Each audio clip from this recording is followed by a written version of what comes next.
Aku lahir dan dibesarkan di Cekoslovakia, yang sekarang disebut Republik Ceko, di bawah pemerintahan komunis. Sejak usia remaja, aku berangan-angan pergi ke suatu tempat di dunia dan menolong orang-orang lain. Namun, aku hanyalah seorang idealis tanpa rasa percaya diri. Menurutku, aku jelek dan bodoh, di samping takut membuat perubahan apapun. Karena hal ini, aku tak bisa membayangkan meninggalkan Cekoslovakia. Sudah 15 tahun aku sering mengikuti kompetisi dansa ballroom. Tahun 1979, sesudah bercerai dan berganti pasangan dansa, aku bertemu dengan seorang penari luar biasa. Kami berdansa, berlatih, bepergian, bersaing, jatuh cinta, dan berencana menikah pada tahun 1981. Namun, dia pergi berlibur ke Yugoslavia dan tak pernah kembali. Cukup lama juga aku patah hati. Kemudian pada tahun 1985, dia mendanai liburan di Yunani untukku, dan kami berjumpa di sana selama 3 hari. Dia ingin aku tetap bersamanya, lalu pergi dengannya ke Amerika Serikat. Namun, aku membutuhkan waktu untuk menyesuaikan diri dengan gagasan harus meninggalkan keluarga dan sahabat. 1 tahun kemudian, akhirnya aku siap berangkat. Dia berjanji akan menungguku di Yugoslavia. Namun, saat aku tiba, dia meneleponku dari Amerika dan berkata, dia tidak bisa datang. Keesokan harinya aku berjumpa di sebuah kafe dengan seorang laki-laki muda yang juga berasal dari Cekoslovakia. Dia mengajakku berdansa. Meskipun sangat berbahaya mengatakan ini kepada siapapun, kami sama-sama mengakui ingin meloloskan diri dari komunisme. Bersama-sama kami mencoba melintasi perbatasan ke Austria, tapi tertangkap dan ditahan di penjara Zagreb selama 1 malam. Setelah itu kami tertangkap sekali lagi, namun dilepaskan kembali dan menggelandang di jalanan pada akhir pekan itu. Akhirnya kami memperoleh visa transit ke Austria. Kami melewatkan 6 bulan di sebuah desa permai Austria, dekat pegunungan Alpen sambil menunggu visa dan tiket pesawat kami. Selama itu, aku belajar banyak tentang opera. Laki-laki muda tadi seorang penyanyi opera, jatuh cinta, hamil, dan mengalami keguguran. Akhirnya, pada tanggal 17 Desember 1986, kami tiba di Boston, tempat mantan tunanganku menantikan kedatangan kami. Dia setuju mensponsori kami. Kami menghabiskan beberapa tahun berikutnya mempelajari bahasa Inggris, dan sesudah itu aku kembali menimba ilmu. Aku sangat menikmatinya dan prestasiku sangat bagus.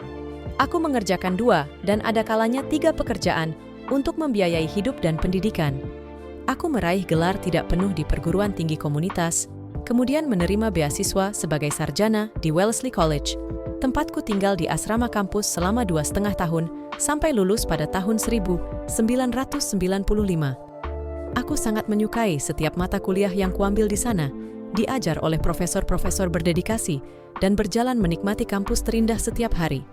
Rasanya seolah-olah berada di surga.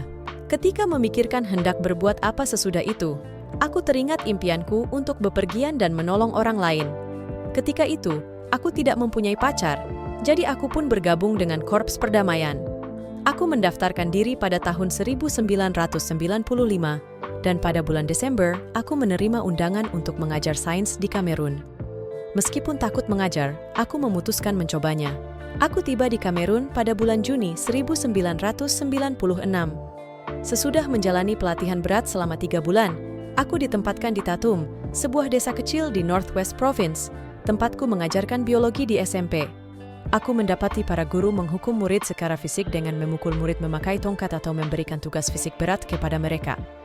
Aku tahu aku takkan pernah sanggup melakukan hal semacam itu, jadi aku memutuskan menggunakan kasih sayang tanpa syarat.